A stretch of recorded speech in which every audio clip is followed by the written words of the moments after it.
नमस्कार साथियों, स्वागत आपका अभिनंदन आप ही की यूट्यूब चैनल पर। दोस्तों, जैसे कि मैंने बताया था कि धामी जी की कैबिनेट बैठक थी, जिसमें निम्नलिखित दोस्तों यहाँ पर ये मंत्री थे। डिस्क्रिप्शन बॉक्स में पूरी डिटेल्स दी गई है और मामला क्या था ये भी दोस्तों जान लीजिए। वो थी धामी कैबिनेट की बैठक। इसमें 12 प्रस्ताव पर मोहर लगी। इसमें कुछ पीआरडी, उपनल, संविदा, तदर्थ नियुक्ति वालों के लिए भी कुछ बहुत इंपॉर्टेंट है, जानिएगा दोस्तों। सबसे पहले तो मैं बता दूं, कैबिनेट बैठक में उपनल कर्मी को मिनिमम वेतन देने और मिनिमम वेतन, इसको ध्यान से समझिएगा, जबकि बात हुई थी समान कार्य के लिए समान वेतन, और डीए देने के लिए सब कमेटी का निर्णय लिया गया। तो पहला तो आपने ये निर्णय देखिएगा। दूसरा देखिए, तो आज दोस्तों बैठक थी जिसमें कुल 12 प्रस्ताव पर मोहर लगी, जिसमें मुख्य रूप से जो आज जिसके लिए हम बता रहे हैं, उपनल कर्मियों को मिनिमम वेतन और डीए देने के लिए सब कमेटी बनाने का निर्णय लिया है और कमेटी बनाने के लिए सीएम को अधिकृत किया गया। इसमें अगले कुछ दिनों में कमेटी का गठन हो जाएगा और इम्पोर्टेंट ये भी है कि 2 महीने का समय कमेटी को दिया गया है, यानी कि 2 महीने के अंदर अंदर वो क्या देगी, रिपोर्ट देगी। 12 फैसलों से इम्पोर्टेंट है दोस्तों ये कि दैनिक वेतन, कार्य प्रभावित, संविदा, नियत वेतन, अंशकालिक, तदरूप से नियुक्त कर्मियों को विनियमितीकरण संशोधन नियमावली 2025 के प्राप्यांकन को मिलेगी भी दोस्तों क्या, मंजूरी। तो यानी कि आपको एक कमेटी तो बनाई हुई थी जिसने आज तक रिपोर्ट नहीं दी, अब एक और कमेटी बना दी जो दोस्तों 2 महीने के अंदर अब रिपोर्ट देगी। दूसरा, नियमावली में कुछ संशोधन भी होगा, विनियमितीकरण संशोधन नियमावली 2025 भी आएगी। और सबसे इम्पोर्टेंट यहाँ पर तो बता दिया दोस्तों, कमेटी बनाने के लिए सीएम साहब को किया क्या अधिकृत, 2 महीने का दिया गया समय, अगले कुछ दिन में कमेटी का हो जाएगा गठन। वहीं दूसरा, उपनल के ऑब्जेक्टिव में ओवरसीज एम्प्लॉयमेंट और आर्टिकल ऑफ एसोसिएशन में किया गया है दोस्तों बदलाव। अब दोस्तों कैबिनेट की बैठक तो हुई, मुख्य सचिव भी थे आनंदवर्धन साहब। अब बात दोस्तों ये आ रही है कि क्या दोस्तों उपनल कर्मी जी ने हड़ताल ख़त्म कर दी है, क्या वो मान्य हो गया है। देखिए दोस्तों, यहाँ पर साफ साफ लिखा है, उपनल कर्मी हड़ताल पर अड़े हैं, काम दोस्तों प्रभावित हो रहा है। नियमितीकरण की मांग को लेकर उपनल कर्मी धरना प्रदर्शन जारी है। संगठन से जुड़े हैं विभिन्न विभागों के करीब 22,000 कर्मियों की एक ही मांग है कि नियमितीकरण योजना घोषित करे सरकार, धर्माना जी कह रहे हैं। दोस्तों यकीन कीजिएगा, मुझे तो नहीं लगता कि अब ये आंदोलन दोस्तों रुकने वाला है। इस बार मांगे नहीं तो दोस्तों आंदोलन भी नहीं रुकने वाला।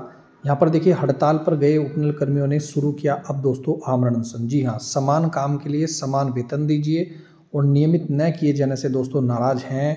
साफ साफ कामकाज हुआ प्रभावित। उपनल कर्मियों की हड़ताल से दून मेडिकल कॉलेज, ऊर्जा निगम, अन्य कुछ विभाग, खासकर मेडिकल विभाग पूर्ण रूप से दोस्तों प्रभावित हो चुका है।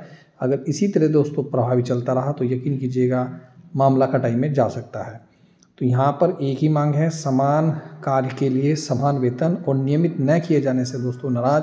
उपनल कर्मचारी ने शुरू किया अब दोस्तों आमरण अनशन। उनकी मांगों को लेकर धरने पर बैठे उपनल कर्मचारी संयुक्त मोर्चा के सदस्य आप स्क्रीन पर देख रहे हैं। पर दोस्तों जैसे हमने कहा था कि कैबिनेट बैठक आज है, उपनल कर्मियों का मामला आया तो सही, हमारी बात सत्य तो निकली, लेकिन दोस्तों जो मुख्य परिवर्तन देखने को मिलने थे, जो रिजल्ट हमें चाहिए था, समान कार्य के लिए समान वेतन और चरणबद्ध तरीके से दोस्तों नियमित, या तीसरा कट ऑफ क्या जाएगी, क्या रह सकती है, वो कुछ भी ऐसा देखने को नहीं मिला। ऊपर से एक समिति बना दी गई है।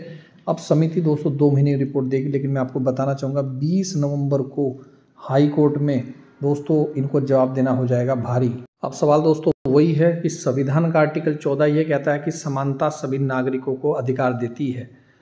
आउटसोर्स की व्यवस्था हो, शासकीय कर्मचारी के द्वारा जो कार्य किया जाता है वहीं एक अन्य आउटसोर्स कर्मचारी से भी लिया जा रहा है। वेतन में इतना बड़ा अंतर क्यों है, क्यों ना दोस्तों इनका नियमितीकरण कर दिया जाए। ये दोस्तों कुछ चीज़ें हैं जो संविधान में लगाई गई हैं, हाईकोर्ट में पैरवी कर रहे हैं जज साहब, ये वकील। संविधान का आर्टिकल 16 देखिए यहाँ पर, सार्वजनिक क्षेत्र में रोजगार से संबंधित मामलों में सभी नागरिकों को समान अवसर की गारंटी है। इसमें सरकारी नौकरियों में समानता का प्रावधान दिया गया है। इसमें किसी प्रकार से कोई भेदभाव नहीं करने को बताया गया है। मैं बात कर रहा हूँ दोस्तों उपनल आउटसोर्स कर्मचारी सभी के लिए। तो दोस्तों अब देखना होगा कि आखिरकार होगा क्या।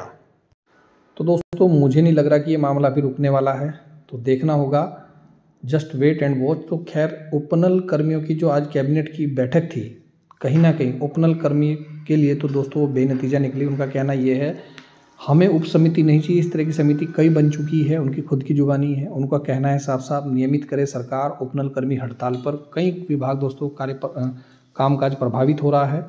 अगर मैं आपको बताऊं दोस्तों, 22,000 उपनल कर्मी हैं विभिन्न प्रदेशों में कार्यरत और 15 से 20 साल से कम वेतन पर कर रहे हैं काम। तो उनकी एक ही मांग है, मुख्य मांग है, वो है दोस्तों साफ साफ कि भैया समान कार्य के लिए समान वेतन। अब देखना होगा कि क्या होता है। बाकी आप लोगों के क्या विचार है कमेंट करके जरूर साझा करें, ताकि मैं अपनी वीडियो में आपके विचार भी दोस्तों दिखा सकूँ।